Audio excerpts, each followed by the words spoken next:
It is my great pleasure to introduce Richard Gage.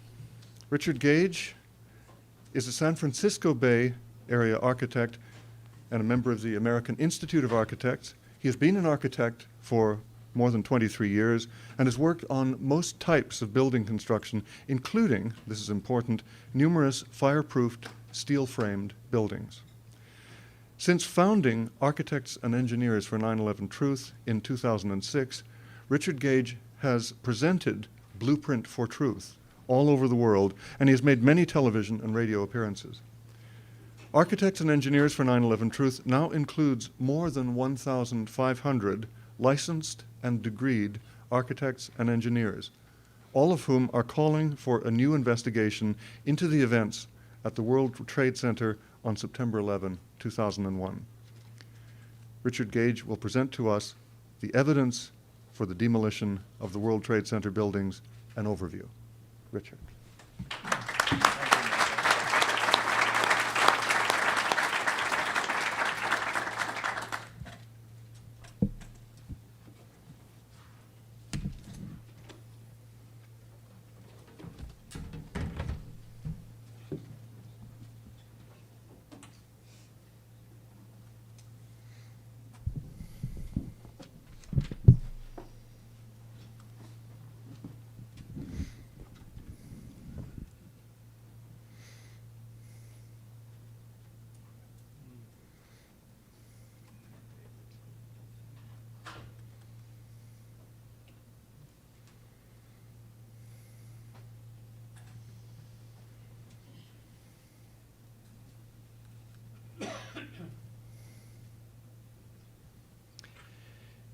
Good evening, everybody. It's great to be here in Toronto and at the Toronto hearings, where we've assembled to look at the evidence, package it, and make sure it gets used by the media, by governments, and by individuals all around the world. I represent 1,550 architects and engineers now, calling for a new investigation of the destruction of these towers. Why? Because the evidence shows, and as I believe you'll see today, that all three skyscrapers were destroyed by explosive controlled demolition. How do we know that? Because we are using the scientific method to figure out what happened that day. And in the next hour, we're going to use it in a way that NIST, the National Institute for Standards and Technology, never did. That we're going to show you several holes in their work, particularly tomorrow with John Cole and Kevin Ryan. You've already seen some of the problems associated. So we're going to apply the scientific method. We formulate a question. How did the towers come down? We do some background research. This gives us a means of developing a hypothesis, our best guess as to what happened. Based on that research and those observations, we take our best guess. I think fire or jet plane impacts brought the towers down. Maybe controlled demolition brought them down. We don't rule out anything until the evidence itself rules it out. We test that hypothesis with experiments, and we analyze the results and draw conclusions. Now, if the hypothesis is corroborated, we report the results in an open, transparent manner. And this is one of the chief failings of the National Institute for Standards and Technology. Transparency. And this is because the body of work can be built on by many to yield even increasing and compounding results and levels of accuracy. Now, if the hypothesis is not corroborated, what do? We go back, we find a hypothesis that does stand a better chance of being supported by the evidence. This has been around for about 100 years or more, the scientific method. It works pretty well when it's used. So let's apply it. Let's start with some background research. What are the forces that destroy buildings? This is real basic. You can do this in the 7th grade. Fire destroys buildings, certainly. Okay? And we have earthquakes, natural forces, which cause organic asymmetrical collapses, as you'll see. Explosions certainly destroy buildings. And of course, explosions can be harnessed in controlled demolitions to destroy buildings quite efficiently. Now, the really neat thing about these forces is that they're very different from each other. They're easily distinguishable. And so this job actually gets pretty easy. Let's start with fires. Fire is an organic process. It moves through a building every 20 minutes or so. Burns out one area, looking for fresh new fuel sources. So when a building falls due to fire, and by the way, you'll note that never before in the history of skyscrapers have we lost one due to fire. But say in a wood frame building, the building will begin to fall over asymmetrically, not straight down through the path of what was the greatest resistance, but it's an organic process. It's chaotic. There'll be large deformations and so forth. So we know, we see how buildings fall due to fires. How would a building react that is steel framed, though, to a fire? Let's see.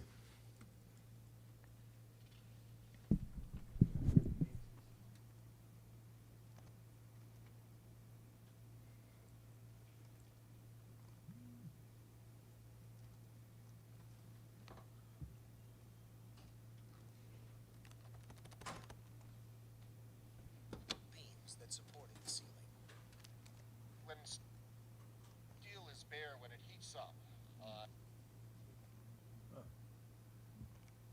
the way in which steel-framed buildings behave in fires depends on their construction. In this test, done by British Steel in 1995, a large amount of typical office furniture was burned to see what would happen to the heavy steel beams that supported the ceiling. When steel is bare, when it heats up, it gets weaker. It's not that it melts in a fire. In fact, normal fires are not hot enough to melt steel. Even if you were, for example, to use an unusual fuel like kerosene, you cannot achieve temperatures hot enough to melt steel. But what happens is it starts to lose its strength. And as it loses its strength, it starts to sag. It becomes softer and sags and can no longer support the load. This was the largest test of its kind ever conducted. It showed how unprotected steel can be distorted even by a normal office fire. But as is typical in steel buildings, the structural beams only slowly and progressively warped and sagged. There was no chance of a sudden collapse. In over 20 years, I have not seen, until recently, a protected steel structure that has collapsed in a fire. Not till recently have we seen a protected steel structure that has collapsed in a fire. Recently means on 9/11, when we have not one, not two, but three collapsing, counter to the experimental data produced in the UK by Cardington tests, which show that without fireproofing, these steel structures do not collapse. We're talking about a 3 or 4 inch sag, that's all. We have over 100 examples of very hot, large, and long-lasting fires in steel frame skyscrapers. Not one of them has ever collapsed. For instance, the 6-hour fire over 5 floors in New York. In LA, 3.5 hours over 5 floors. In Philadelphia, 18 hours over 8 floors. And in Caracas, Venezuela, 17 hours over 26 floors. Not one of these has ever collapsed. Now, here is some mid-rise buildings that have collapsed due to earthquakes. In this case, we have the building falling over to the path of least resistance. It's a chaotic process. Note that you can see at the bottom on the ground what was a building. It's recognizable as a building. The structural steel components have not dismembered from each other. The concrete is not pulverized to powder. This is really important because when we look at the 3 high-rises on 9/11, we see something quite different. Prepare yourself.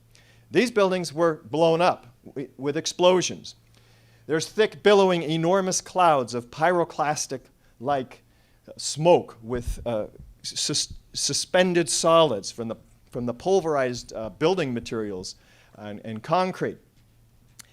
The word pyroclastic comes from volcanoes, which has that characteristic, which tremendous amounts of solids are suspended in the air with a very thick edge outline, distinguishable from this solid-like mass that has a cauliflower-like shape that is expanding due to the incredibly hot gases, much hotter than office fires, for instance, can produce. We have witnesses that hear sounds of explosions.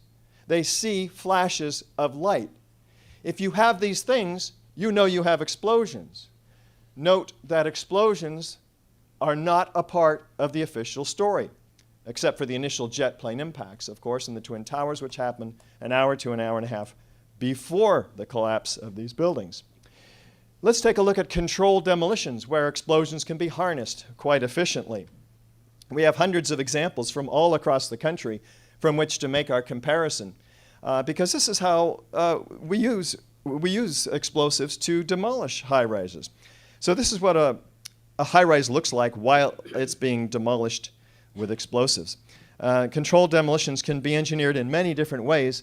Normally, the purpose is to bring a structure down while avoiding damage to adjacent structures, and to do so quite efficiently.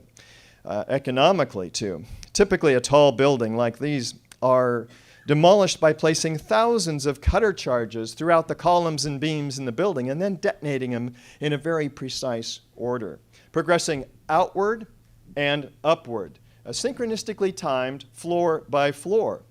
Destroying the inner columns allows the weight of the building to pull the exterior inward, and destroying the building from the bottom up allows the weight of the building to be harnessed to do some of the destruction.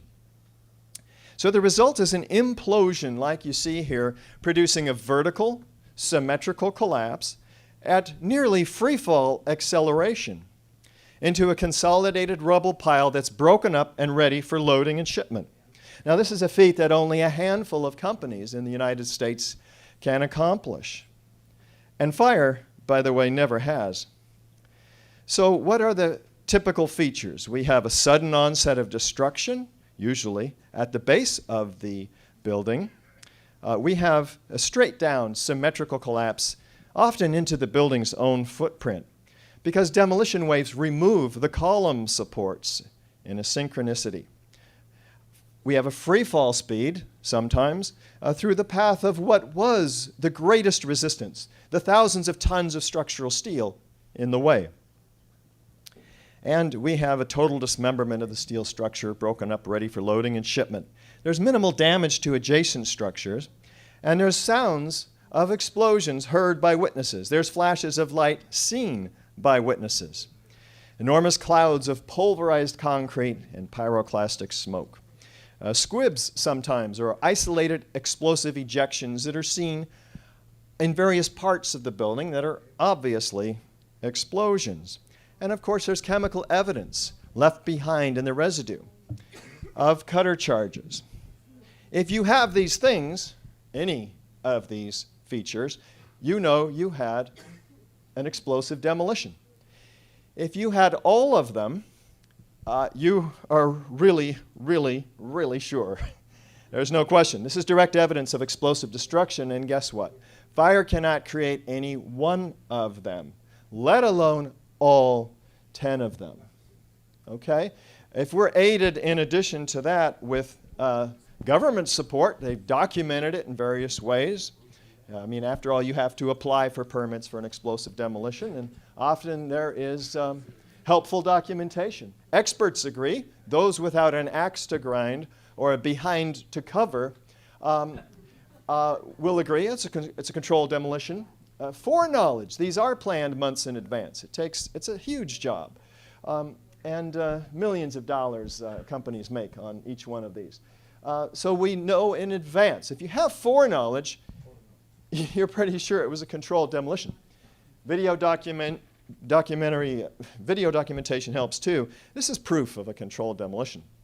So we're setting the stage, as you can see here, to try to make our effort today quite easy. Now we're going to apply that effort and that set of criteria to the third worst structural failure in modern history that most every architect and engineer in the United States and around the world know nothing about, which is in and of itself a huge curiosity at least, and more to the point, what amounts to a cover-up, censorship by the media, who knew and reported that day that this building was destroyed. In fact, it was destroyed at 5:20 in the afternoon after the Twin Towers came down. This is a 47-story skyscraper that is a football field in length away from the North Tower. Of course, it was not hit by an airplane, so we don't have the propaganda, the baggage that we have with the Twin Towers, because we all know how they came down with jet plane impacts and fires, or so we're told. So here's the building, bright and shiny, in the morning of 9/11, and it continues to stand after the Twin Towers came down. It suffered some small fires here and there. I'll show those to you. What we're going to do is apply that set of criteria to Building 7 and see if any of them fit. Let's begin. Is there a sudden onset of destruction at the base of the structure?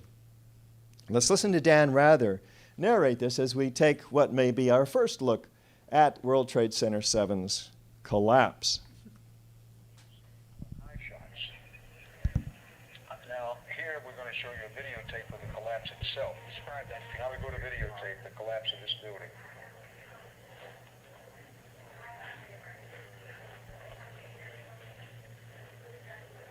It's amazing. Amazing, incredible, pick your word. For the third time today, it's reminiscent of those pictures we've all seen too much on television before, when a building was deliberately destroyed by well-placed dynamite to knock it down. Well, Dan's using his intuition here to describe what he's seeing, and of course that's what we should all be doing. The problem is that Dan never talked about this building again after the first day. He must have been quite curious about it after describing it as a controlled demolition, basically, well-placed dynamite. And the media never played this, with very, very few exceptions that you can count on half of a hand, 3 or 4 times. So that's a real problem for many of us. Is there a straight-down symmetrical collapse of this building into its own footprint? Let's look from West Street.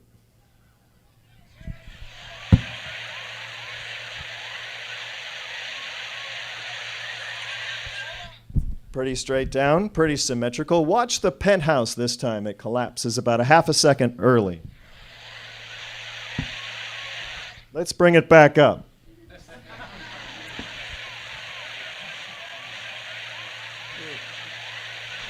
We'll be talking about why that penthouse came down. Notice the classic V formation in the top of that view, and that is why would that be done? And remember, taking the inside out first brings the walls inward. I'm not quite convinced yet, though. Let's look at side-by-side comparison here. On the left is World Trade Center 7. On the right is a known controlled demolition. Is there any similarity? Is there enough similarity to warrant an investigation into the possible use of explosives, particularly given that every high-rise that has come down with explosives, and that no high-rise has ever come down due to fires? Shouldn't NIST have used their first hypothesis should have been destruction with explosives, maybe, if not their only one? This is how obvious this becomes. Now, these are the fires that are alleged to have brought that building down.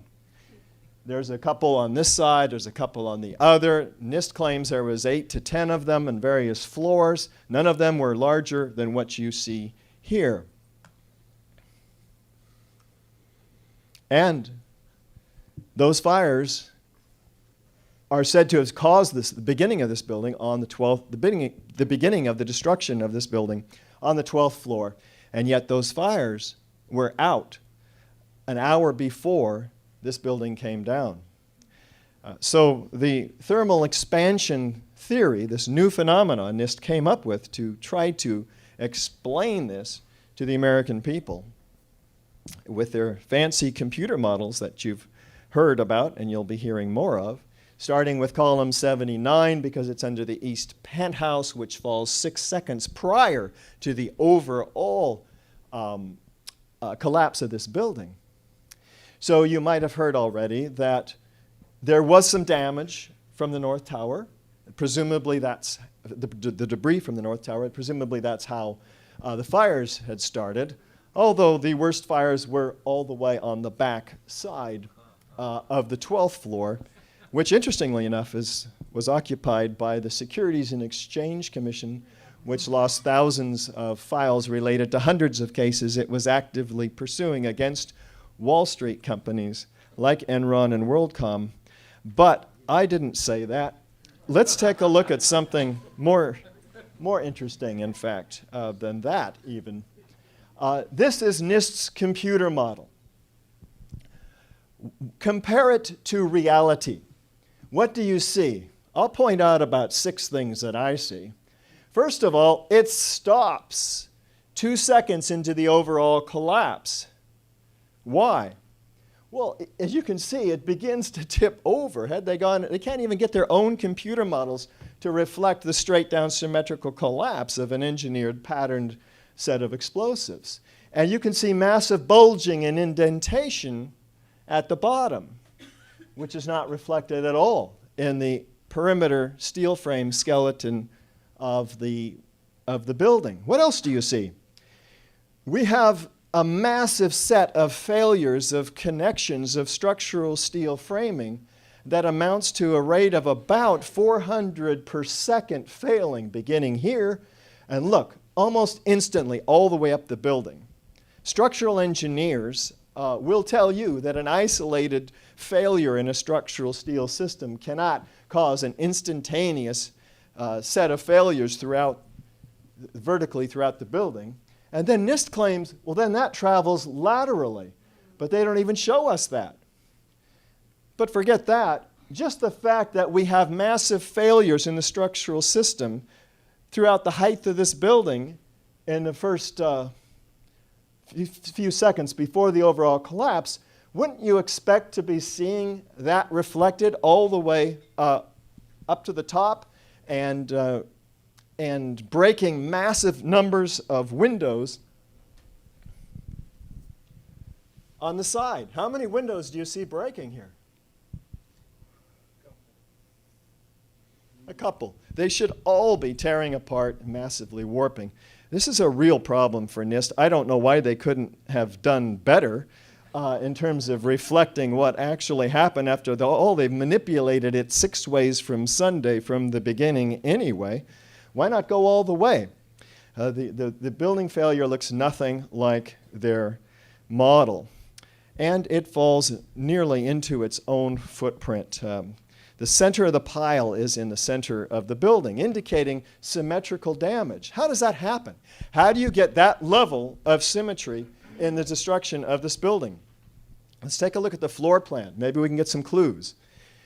If we don't take out all 24 core columns and all of the 50 or so perimeter columns at once, virtually simultaneously, what's going to happen? That building is going to fall to the path of least resistance. Asymmetrically, it'll fall over. That's how, and in controlled demolitions, if they have any degree of variation in the split-second timing of those explosives, they all have to go off within about 1/10 of a second of each other. The building tips over, and there are plenty of examples of failed controlled demolitions that do just that. So the question is, can fire accomplish that level of precision? All at once, all over the floor plan, and then synchronistically timed for a number of floors amounting to about 8. These 8 stories here, according to NIST, after members of AE 911 Truth that you'll be hearing from tomorrow cornered NIST and secured their acknowledgement, their admission, that indeed this building did fall at free fall. You're going to learn about free fall tomorrow from a physicist, from a physics teacher, David Chandler. But for right now, look at the geometry of the building's collapse. It's coming down faster and faster. Each second, there's more speed, indicating gravity is in full control here. It's falling as fast as a bowling ball dropping off the side of the building. Tomorrow, we'll learn the implications of that. But they are severe, and NIST has much to account for here. Do we have a total dismemberment of the steel structure? Remember, this was a 47-story steel frame, moment-resisting building with very rigid column to beam connections. They're welded, collapsing to a pile only 4 stories high. That pile, if it was going to collapse, should have been about 20 stories high. You masses of buildings. Remember, buildings that fall due to natural forces, they fall over the path of least resistance. There's massive building left. It's not dismembered into its individual components. It doesn't collapse like a house of cards. Do we have minimal damage to adjacent structures? Indeed. It appears to have been a good job. Maybe I could have done better myself. I could have avoided damage to this building and this one. Just kidding. I don't know how to do this. Do we have witnesses that hear sounds of explosions? Let's listen to Kevin McPadden, former Air Force medic and first responder at the scene. And then it was like another 2-3 seconds. You heard explosions, like boom. It's like a distinct sound. It's not like when the compression, like boom, boom, boom, boom, boom, like floors that were dropping and collapsing. This was boom, and like you felt a rumble in the ground, like almost like you wanted to grab onto something. That, to me, I knew that was an explosion. There was no doubt in my mind. Well, that's interesting testimony. What about Barry Jennings, who was a manager on the 23rd floor of this building, not having gotten the word that the building was evacuated? He goes back up in after everybody else is evacuated. What did he experience? We got to the 8th floor. I started walking to one side of the building. That side of the building was gone. The first explosion I heard when I was on the stairwell landing. When we made it down to the 6th floor. Then we made it back to the 8th floor. I heard some more explosions. What's the sound? Like a boom. Like an explosion. More than one? Yes. We started walking down the stairs. We made it to the 8th floor. Big explosion. Blew us back into the 8th floor. When we get outside, a police officer comes to me and says, you have to run. We have more information of bombs, so you have to run. All this information of bombs, not only in the World Trade Center, but in the Building 7, but in the Twin Towers as well. Surely all of these reports of explosions were taken in by the incredible job that NIST did interviewing thousands of witnesses and reporting on these. No, not one of these explosions are a part of the official story, which is quite disturbing. How about this one?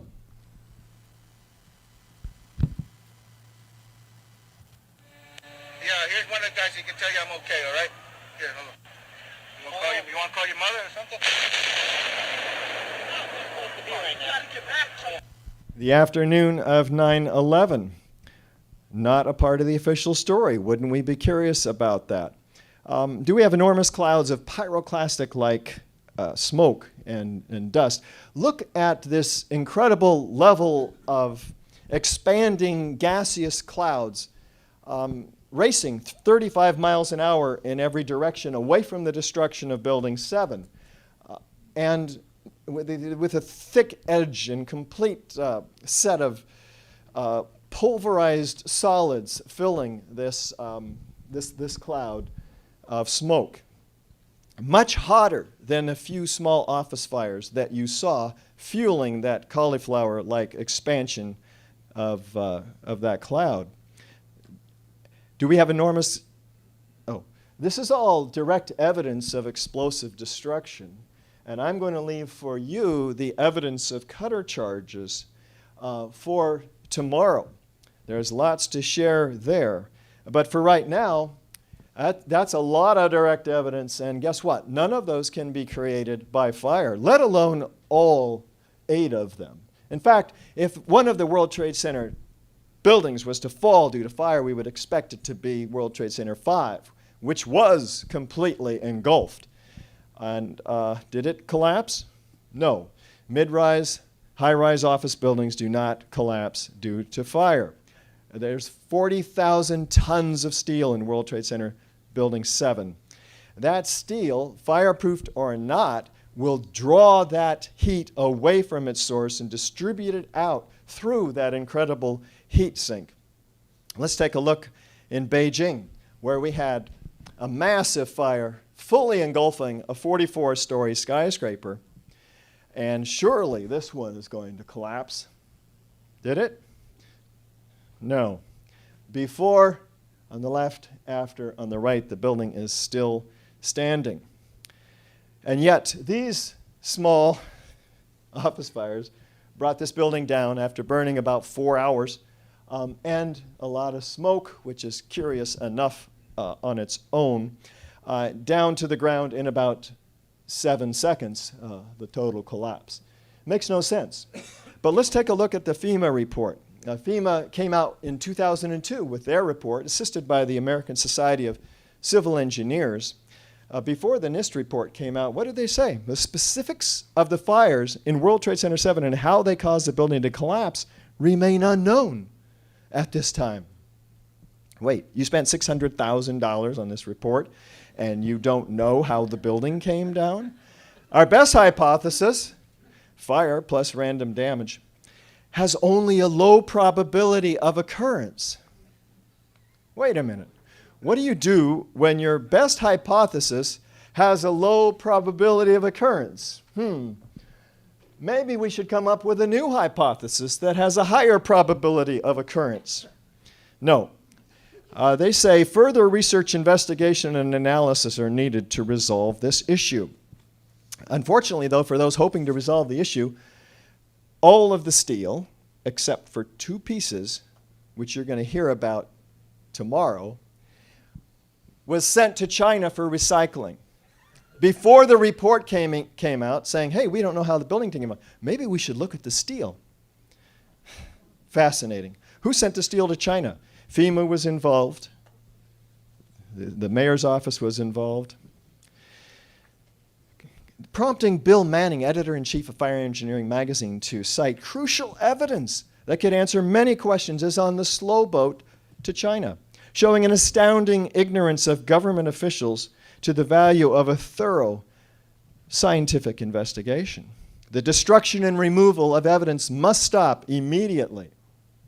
This is the magazine that fire protection engineers communicate with throughout the United States.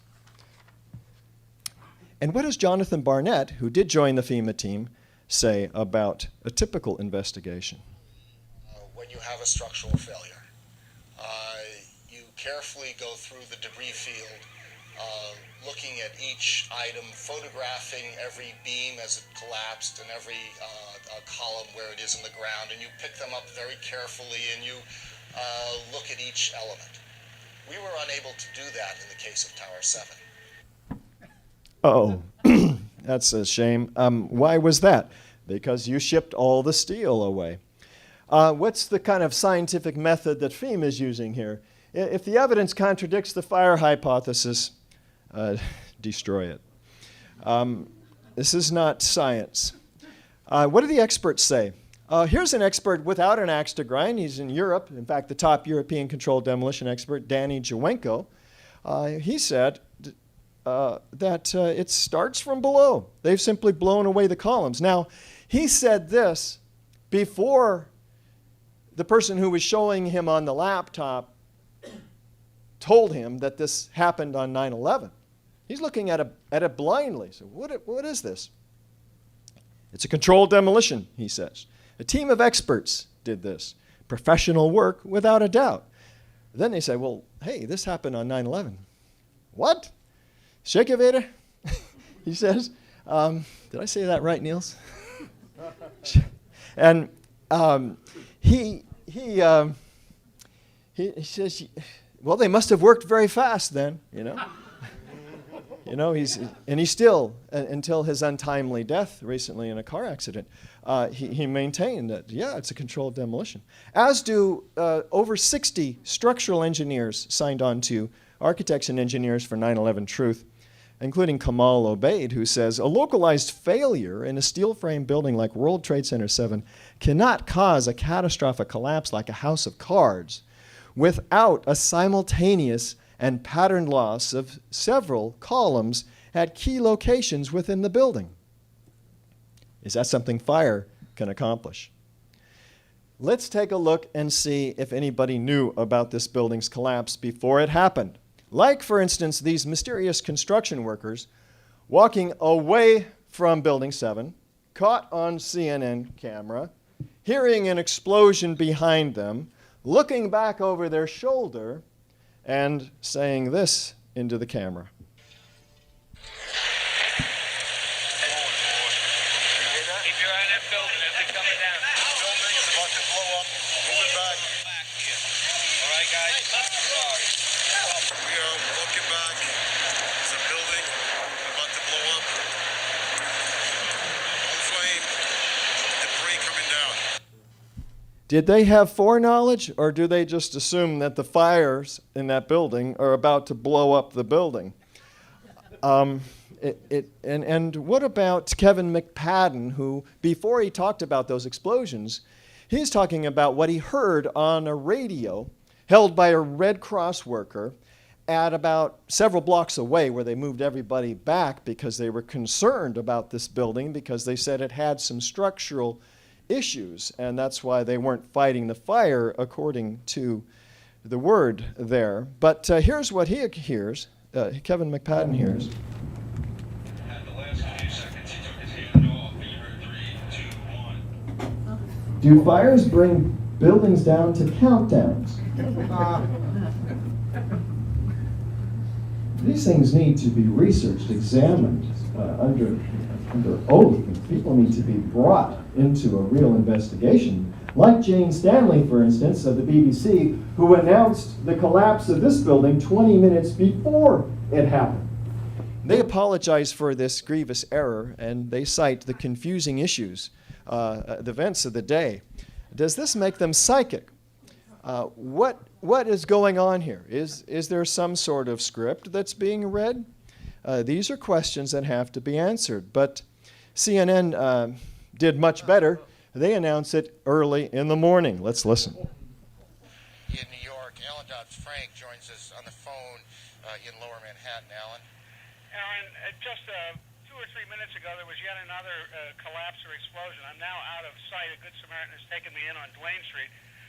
But at 11:15, there was another collapse or explosion following the 10:30 collapse of the second tower. And a firefighter who rushed by us estimated that 50 stories went down. The street filled with smoke. It was like a fire. There was no other 50-story building that went down. In fact, there was no other building that went down other than the 3 skyscrapers. So 15 minutes after the second tower collapsed, we have an announcement that the 50-story building collapsed too, raising the ominous question, was it supposed to collapse at that time? Was it a dud that didn't go off? And is that why there's so much other foreknowledge supporting it? Is that why construction workers are walking out or away from the building? What are construction workers doing down there anyway? Those of us who have looked at this for a while see this as direct evidence, all these features, and fire can't count for any one of these, let alone all 8 of them. With additional supporting documentation that we went through, we believe this is proof of controlled demolition for World Trade Center 7. Now that's a problem for us. Why? Because Building 7 is a part of the overall 9/11 conspiracy, no matter how you define such a conspiracy. If we're being lied to about the cause of the destruction of this building, obviously it in and of itself requires an investigation, but because of its intimate association with the events of that day, it draws into question the other towers as well and their destruction. So at AE 9/11 Truth, inspired by the wonderful Barbara Honegger, we erected a third beam into the New York City skyline last year on the eve of 9/11 to commemorate the importance of the smoking gun of 9/11, the obvious controlled demolition, because we believe that provides the key to justice for the victims lost in the Twin Towers. And so we've adopted the three-beam icon now as our, along with our logo, if you will. We find it striking and powerful and meaningful because the Twin Towers, after we look at Building 7 and gain the respect of people who didn't know about it, much less its controlled demolition, they're much more open to looking at the evidence with the World Trade Center Twin Towers, which is actually even more clearly a controlled demolition, albeit a very different one than we've seen. Let's start with the structure. An amazing structure, unique for its time, an innovative structure that won awards from the American Society of Civil Engineers and won praise from NIST itself in its report. The structure held up to the airplanes, did its job. It's just that those darn airplanes scraped all the fireproofing off, making those trusses vulnerable. We'll take a look at that more tomorrow. But this building had 47 massive core columns. At the base, almost solid steel, 52 inches by 22 inches, thinning to 2 inches at the mid-height, and to the lightest part of the structure, up at the top, as little as 3/8 of an inch thick, those steel members. So when you see the building coming down in the videos, realize what we're talking about here. There's more steel on the facade of this building with these 14-inch square tube columns every 3 feet 9 inches marching across this building than there is windows. That collapse had to come down through this steel, or did it? Did the steel have to be removed to make way and cause for the collapse? We'll get to that, but there's 100,000 tons of steel in each of these towers, an incredible heat sink, again, drawing the heat away from the source of such as a fire, which is the reason steel frame skyscrapers have never collapsed, because even those fires have sometimes lasted longer than the fireproofing is designed to protect it. And so here's the official theory we have, and we'll get into more of this tomorrow, but the trusses sag as a result of the fires. That might happen, but they claim that there's an inward force, therefore, because they're pulling in the columns, because some of the photographs reveal that the columns bowed inward in the seconds prior to the collapse. So this is the column failure theory because of this. And then the top portion drives the rest of the building down because of its massive weight. The structure underneath couldn't handle that weight. That's basically the official story. Interesting to note, in order to make their computer fail, like they believe they saw in the videos, they had to apply a 5,000-pound load on every column after removing this connection. And this is completely ludicrous because there would be no additional load, or very little, from the sagging trusses pulling in these columns. And yet they saw them pulled in the videos, so they just did what they needed to do to make it work. How could those columns have been pulled in? Well, if the core columns were compromised, and tomorrow you'll look at some opportunities for such, it might have pulled this truss down with them, which would have indeed provided a lateral load on these columns, causing them to fail. So let's take a look at the Twin Towers and see if there's any evidence of controlled demolition according to our template, our criteria here, starting with, is there a sudden onset of destruction, not at the base of the structure, like we saw in World Trade Center 7, but a very different type of deceptive controlled demolition in this case. Fires doing damage because of the airplane impacts. They would want us to believe that the buildings came down due to the weakening, the structural weakening by fires. So do we have witnesses that hear sounds of explosions and see flashes of light? You'll hear more of these tomorrow from Graham, who has done some extraordinary research on this subject. Listen to a couple of these first responders, though. Making our way to the stairway, there was a heavy-duty explosion. The whole building just collapsed on us inside the lobby. Is that a secondary explosion? Yes, it was. That was the planted probably. Yeah, definitely secondary explosion. I heard a second explosion and another rumble. An hour later than that, we had that big explosion from much, much lower. It just went boom, it was like a bomb went off. And another explosion came right from it, just everyone flying. There were numerous secondary explosions taking place in that building. There were continuous explosions. No, the first explosion, and there was a second explosion in the same building. There were two explosions. Okay. Federal agencies that were down there do believe that there was some sort of explosive device somewhere else besides the planes hitting. There was another explosion that took place in one of the towers here.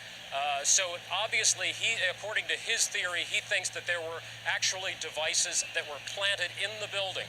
There was a secondary explosion, probably a device either planted before or on the aircraft that did not explode until an hour later. Then there was those secondary explosions and then the subsequent collapses. That the FBI most likely thinks that there was a car or truck packed with explosives underneath the buildings, which also exploded at the same time and brought both of them down.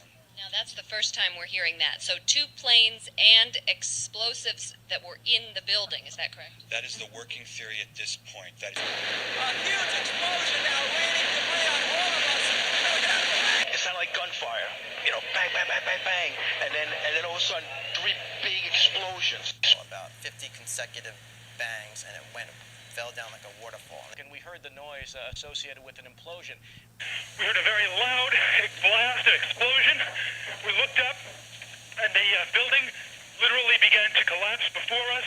We heard a loud explosion, and at that point, Building 2 was collapsing. At that point, we heard a large boom. I looked up and just saw the building coming at us. Do you know if it was an explosion or if it was a building collapse? To me, it sounded like an explosion.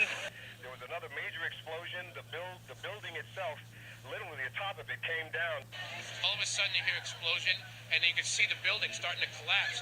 Huge explosion that we all heard and felt. We understand now there has been a secondary explosion on Tower 2. According to the Associated Press, another building that has either been attacked or exploded. There's a tower rather that has collapsed, that we are told collapsed because of a third explosion. And about an hour later after that, there was a huge explosion at the base of the South Tower. That's One World Trade Center, and part of the building collapsed. We could hear a rumble, which was about 5 seconds long, preceding the actual collapse, and then a boom when each of those towers collapsed. Just seconds ago, there was a huge explosion, and it appears right now the second World Trade Tower has just collapsed. I was about 5 blocks away when I heard explosions, 3 thuds. And then you heard from far away, boom, boom, and you heard the boom, boom, boom, boom, boom, boom. Floor by floor, it started popping out. It was if they had detonated. Detonated. Planned to take down a building. Boom, boom, boom, boom, boom, boom. From the corner, boom, boom, boom, boom, boom, boom, boom, boom, boom. Just like 20 straight hits. And as the bombs were going, people just started running. And I sat there and watched a few of them explode. And it just started going pop. It just started going boom, boom, boom, boom, boom. And he goes, how fast? I go, like firecrackers. Surely some of these witnesses made it into the official reports. Not one. No reports of explosions. This is quite disturbing to the architects and engineers that I represent. Let's take a look and see what they might be referring to. Controlled demolitions can be engineered in many different ways, as I mentioned. How about belts of explosions like the first responders described, as you'll hear tomorrow? Is there any similarity? Is there enough similarity to warrant an investigation into the possible use of explosives? Just in looking at the video alone, let alone all the other evidence that witnesses will be testifying to, not witnesses, experts today. Here's the South Tower. Any similarity here to a known controlled demolition on the left? One more time. Bands of explosions starting not necessarily at the bottom, anywhere they want them to start. This is the North Tower developing its collapse. On the lower left, you can see the full plume of the upward-outward arching streamers, the pyroclastic-like clouds, a geometry of fireworks. Compare that to known explosions. Is there any similarity? And of course, this is after the first 4 seconds. You just saw the first 4 seconds. So something's going on in that first 4 seconds that's different. Let's take a look. Here's the North Tower. We're told this upper block drove the rest of the building down. The planes hit here. There's no movement down from here until about now. Once again, this upper block is destroying itself in what can only be described as a miniature controlled demolition, if you will, of the top 15 stories. There's nothing left to drive the rest of the building down at any speed. Let's look at the structure. The upper portion is the lightest. The lower portion is the heaviest. Let's compare. If you look at Newton's third law of motion, there's an equal and opposite reaction against a lighter object striking a heavier object. Hey, it's the same if you drop the lighter object onto the heavier object. Equal and opposite destructive force. Which one will give up the ghost first? Obviously, we're drawing a comparison here. And Mr. Chandler will discuss this more with you tomorrow. But take a stop-start look now. Stop bands of explosions wrapping all the way around the building like the first responders described. That upper portion is destroyed first. Let's take a look from below. A lot of violent activity with squibs, isolated explosive ejections occurring underneath. In a moment, we'll talk about the lateral ejection of this material. But take a close look now at the corner, where you see developing a series of explosions rapidly advancing down the corner of the building much faster than the rest of these explosions, almost as fast as the free-falling objects. And you'll see tomorrow how fast this building is coming down.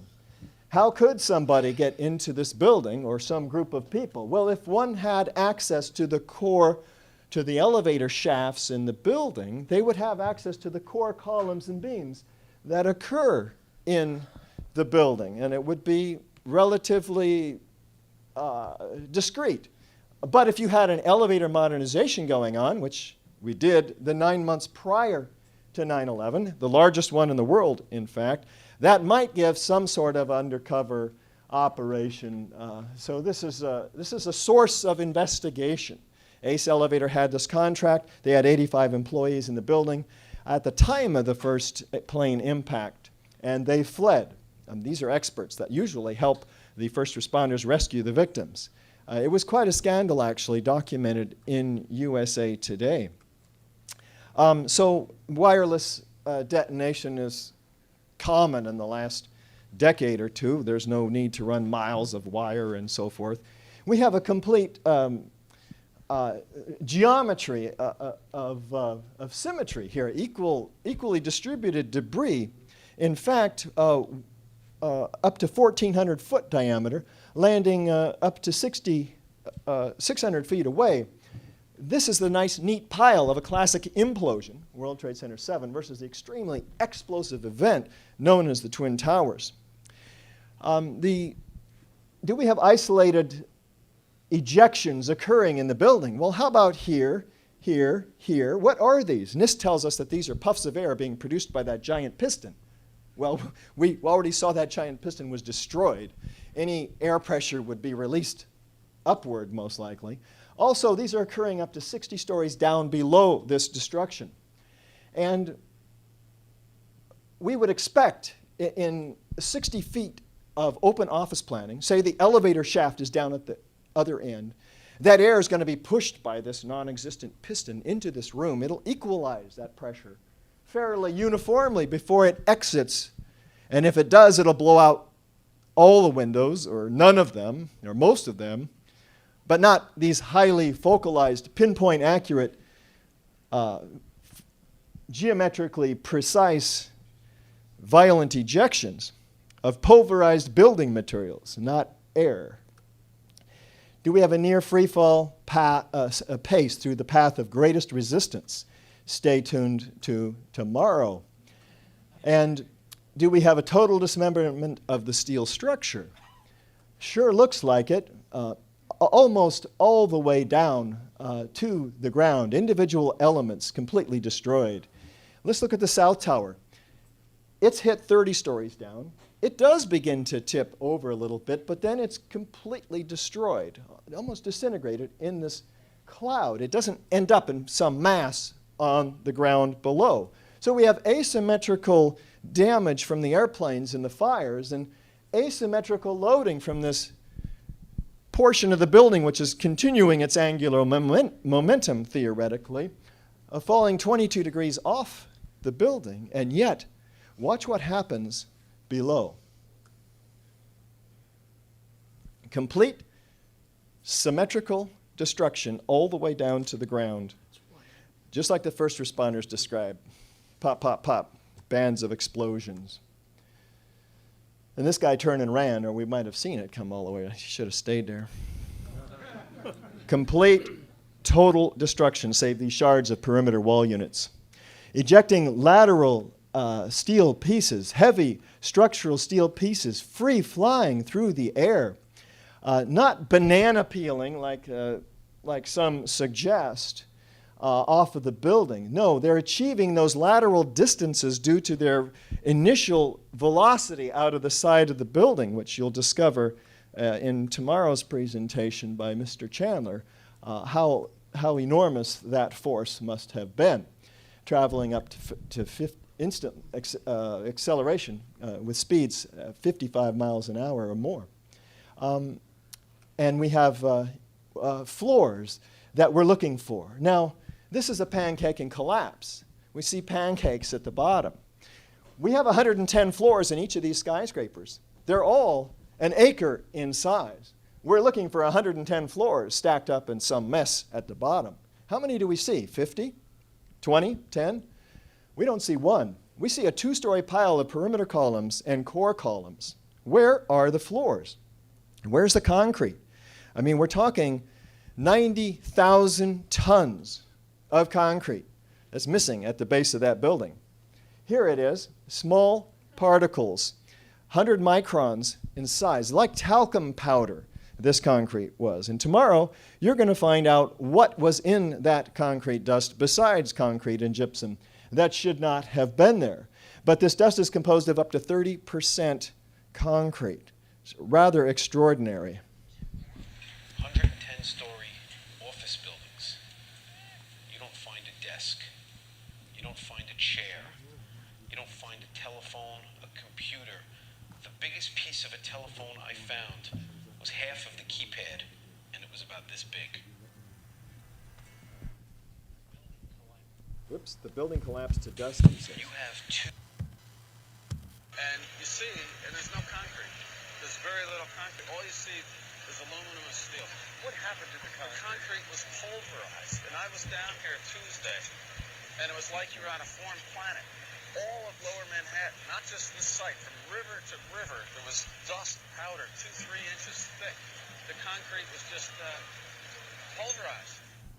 Everyone was basically in shock about what they were seeing down there, particularly this firefighter.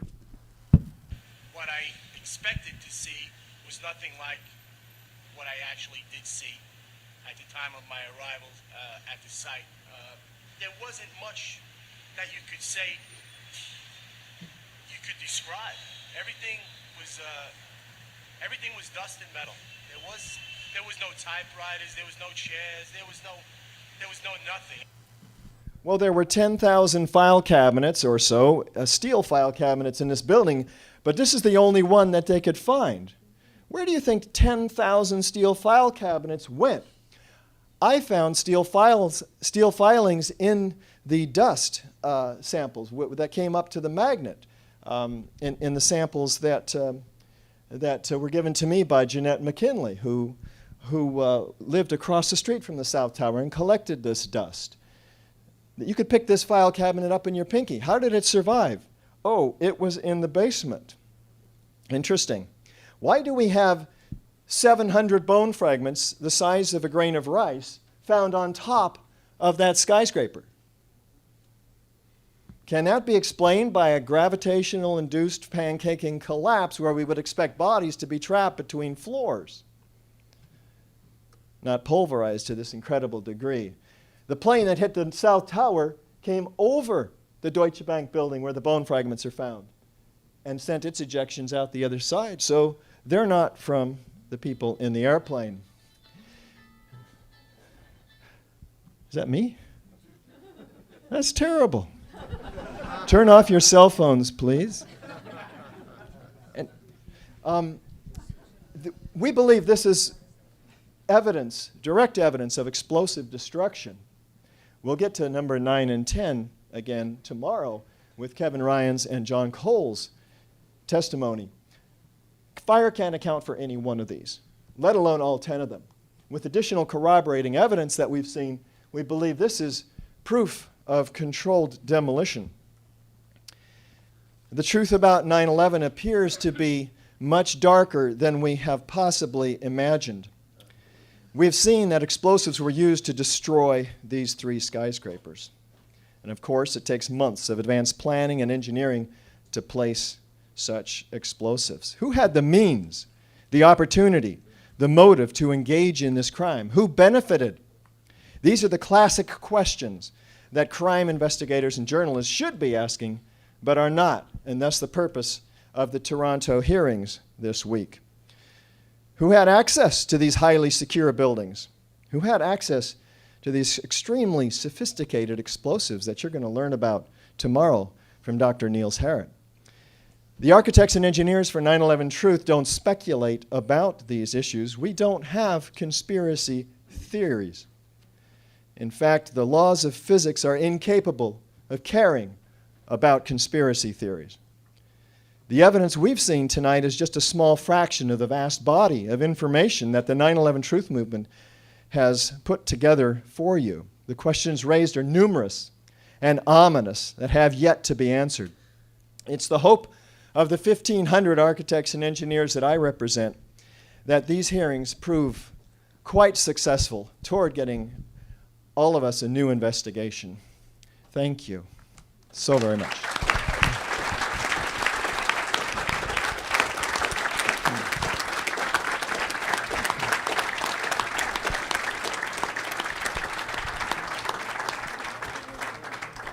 Thank you. Thank you very much, Richard.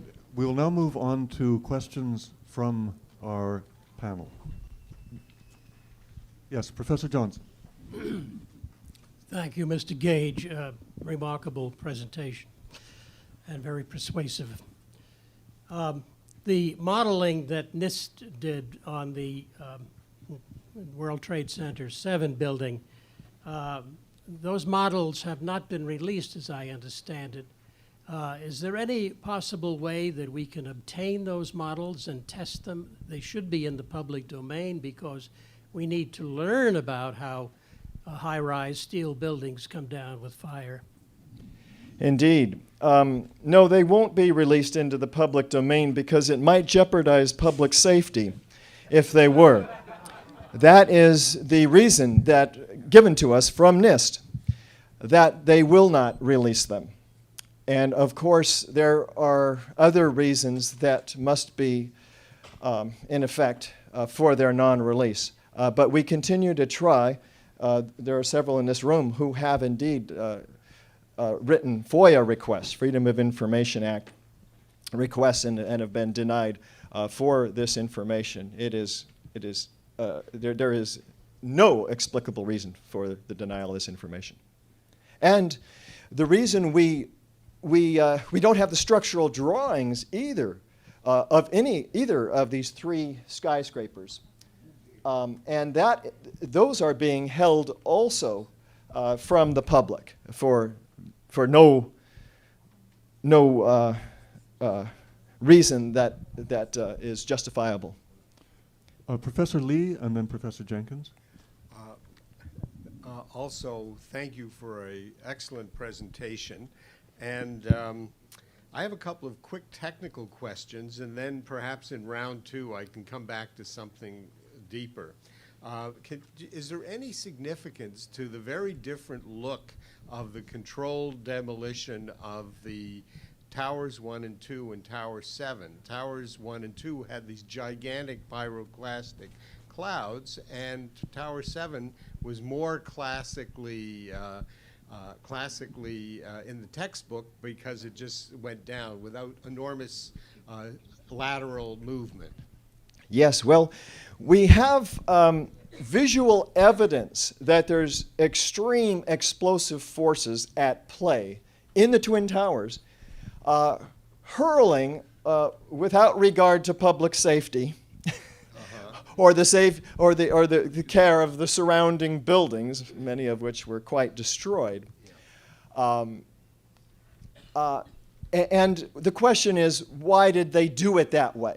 It didn't look like a pancaking collapse. Couldn't they have made it look like a pancaking collapse like World Trade Center 7? We might have believed it more had that been the case. My speculation, and it's just that, is that they didn't have access to the perimeter columns as much, perhaps.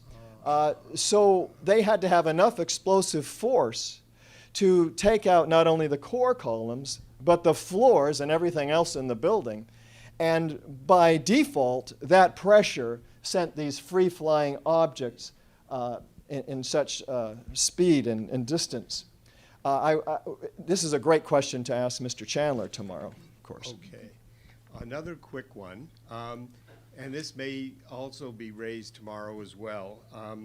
The eyewitnesses, and now you've assembled quite a few of them, describe two different kinds of prior explosions prior to the collapse of the building. Boom, boom, boom, boom, boom, and boom.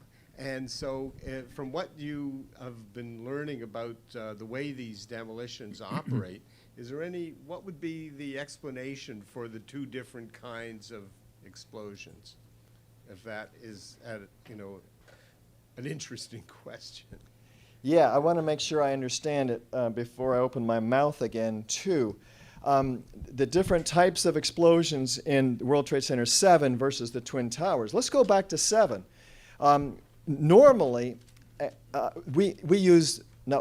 controlled demolition industry uses high energy explosives, which have very loud bangs, very bright flashes. In the case of Building 7, a deceptive controlled demolition, they don't want those signatures because it would be obvious. And so we have a good reason to use something else, like thermite, which we're going to be hearing about tomorrow. It's quieter.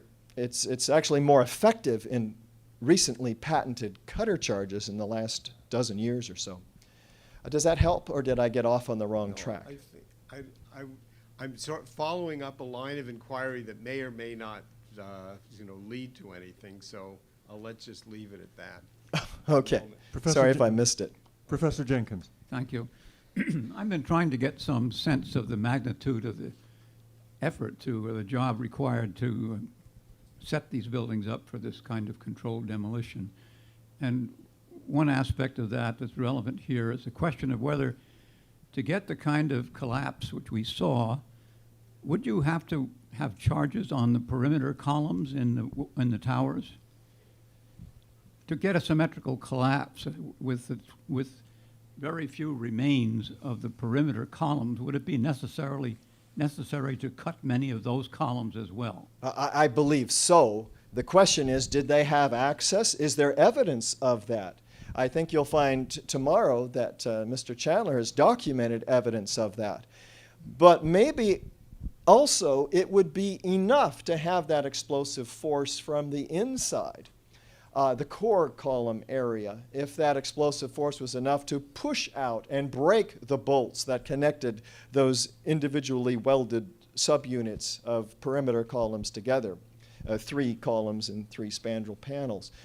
So that's a great question, and there's some indication due to the bolt patterns and the ends of those perimeter columns not being sheared off. There's a lot of bolts missing. There's holes that are not warped in the 4 bolt holes that connect those 2 together. Some have theorized that somebody got into the building well beforehand, removed many of the bolts. So that's another possibility that would weaken the lateral resistant capability of those and make them more vulnerable to flying out individually due to explosive forces. I suppose the question is whether you could get the symmetry that we see from an explosion that had its source in the center.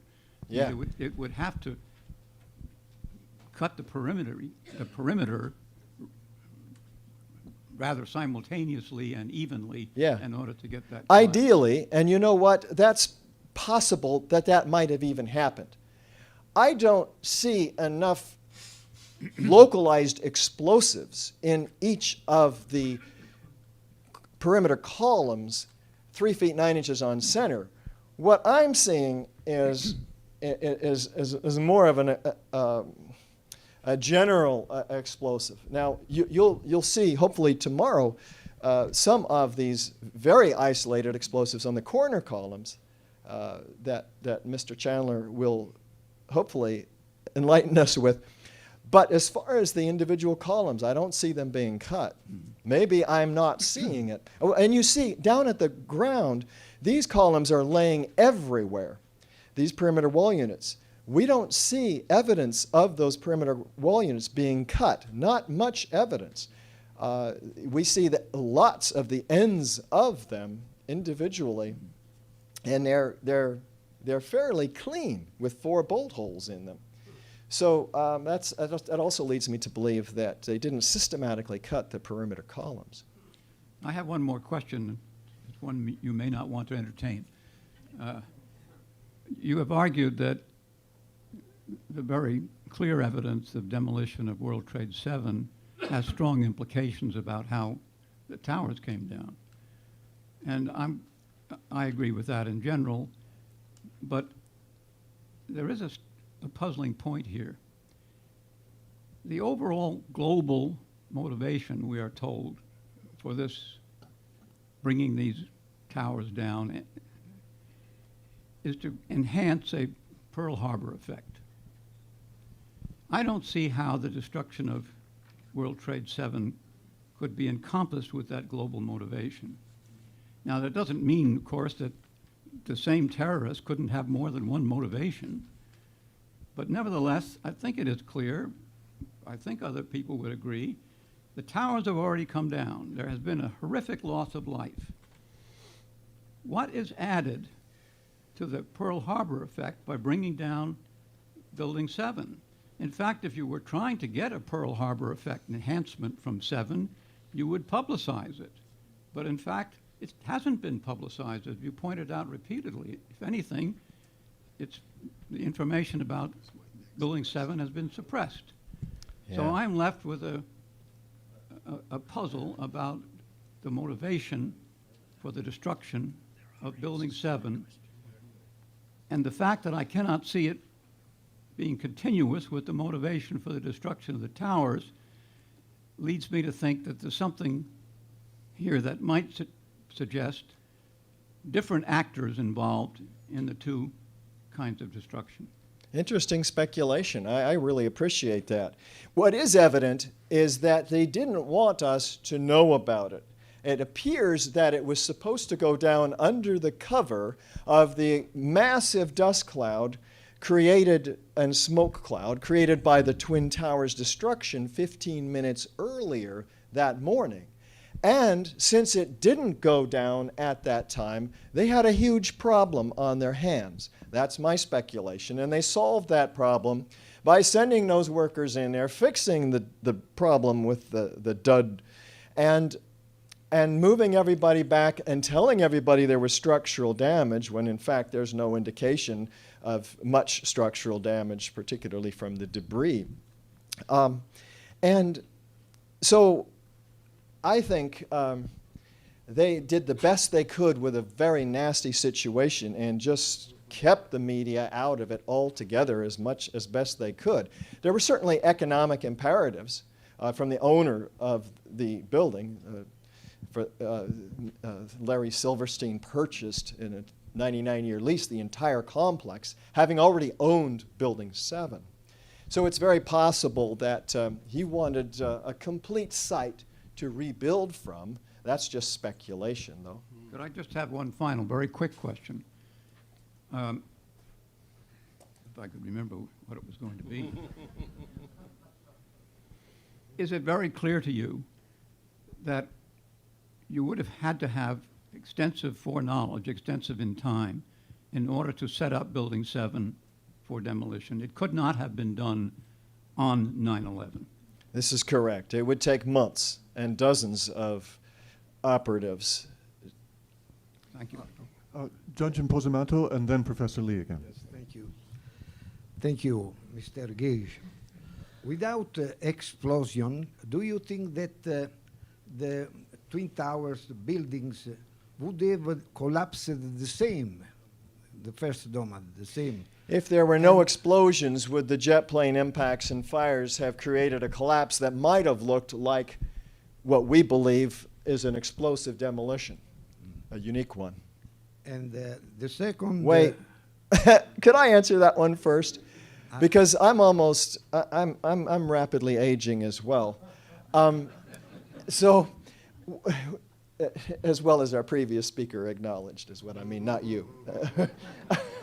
So, you're asking an architect to speculate how a high-rise structure might have collapsed when one has never done that, first of all. There's no precedent for fire collapsing a building, but there's a high-rise steel frame or concrete frame building. But there's plenty of precedents for buildings that do collapse due to fire, aside from jet plane impacts. They fall over to the path of least resistance. They don't fall straight down through the structural strength. It's like cutting a tree. If you cut a tree, is there any chance it can go straight down through its strength? No, and turn to sawdust, too, on the way down. Not going to happen. But say there was the most massive fire that was 3,000 degrees, and you'll learn about how hot these fires were tomorrow versus how hot they needed to be to produce the evidence that you're going to be hearing about tomorrow. It's possible that a steel frame skyscraper could collapse under extraordinary, like blast furnace conditions, and it might have fallen over. It would have fallen over. Okay, I'm ready. Anyway, do you think that the explosive has been the main cause of collapse or a secondary cause of collapse? I'm sorry, I missed that. Secondary what? Cause. Were the explosions the main cause of the collapse or a secondary cause? Yes. My belief is that they were the main cause. This building could not have started a collapse under the conditions, even with jet plane impacts severing several columns. NIST said the building did its job. It stood, and they said it succumbed to fire. And you'll hear about the temperatures associated with those fires as well tomorrow. They could not, at 250 degrees centigrade, have compromised this steel.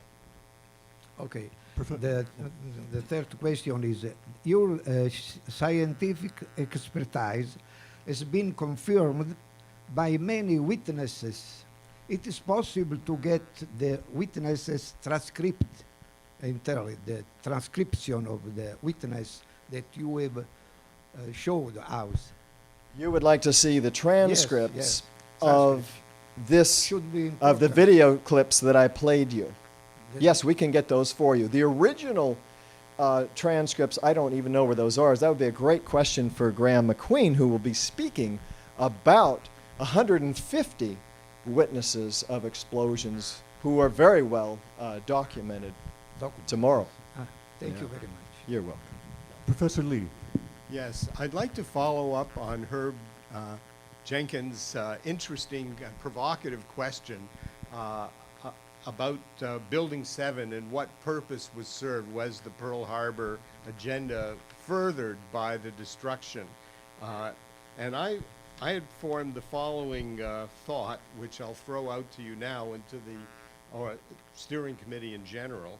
We need to combine the skills that Paul Zaremka brought to us this morning on studying corporate activities and bring that to bear on the tenets of Building 7, including the Security and Exchange Commission, the Secret Service, the CIA, and who knows who else.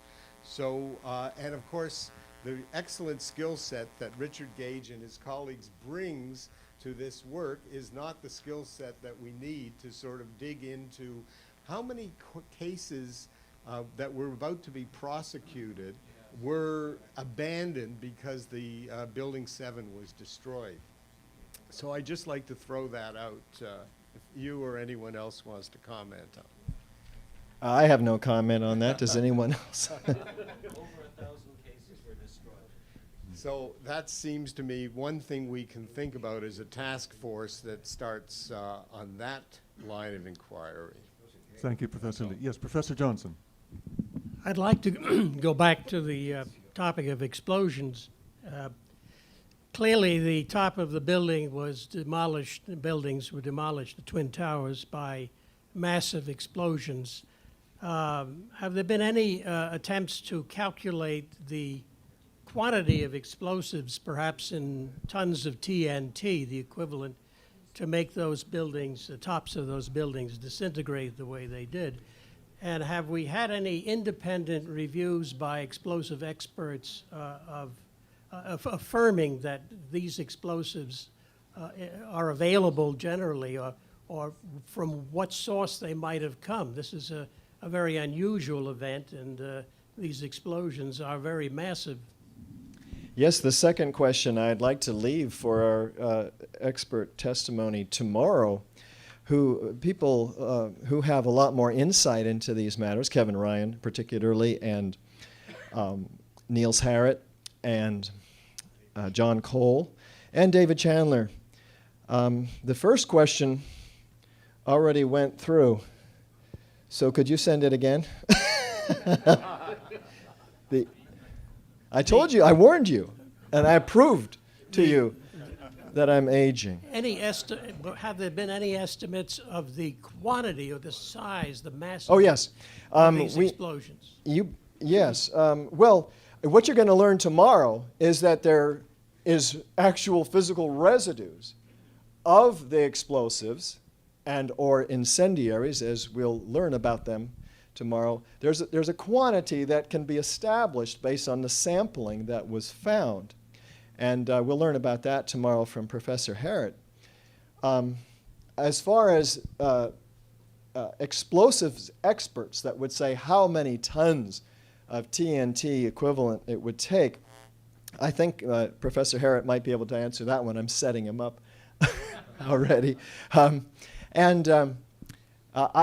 haven't heard such a number, but I have heard that in terms of the nanothermite explosives that we're going to be hearing about tomorrow, there must have been at least 2, 3, or 4 dozen tons of this material brought in through the eyes of security, unless they were sleeping when this happened.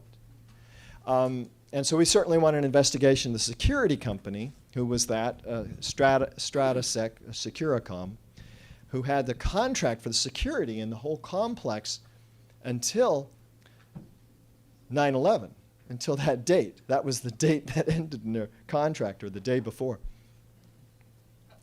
May I follow up, excuse me, follow up with another question? The explosions occurred, it appears, just above where the airplanes hit.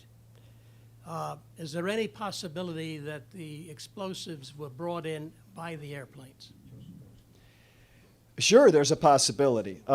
You're not allowed to bring explosives on airliners, though. So if Homeland Security was in charge of those airplanes, I can't imagine them allowing that. But let's say that they did, and the planes hit and explosives went off. I mean, there was a big explosion at that time. That would not explain the rapid series of explosions all the way down the building, wrapping around the building like a belt, like the first responders describe. It wouldn't explain the free-flying objects that are responding to an equivalent set of forces traveling down the building, pushing them out. It might explain some of the other phenomena, but it's certainly not enough to do the job. The key is the equidistant explosive source. After all, there are 10,000 file cabinets missing or so in this building. 110 floors are missing or so. And so if a localized extreme force at the top is not going to account for complete destruction of this building down to the ground. Are there further questions from the panelists? No. We will bring this session to a close then, and thank you very much, Richard Gage, for your presentation. Thank you.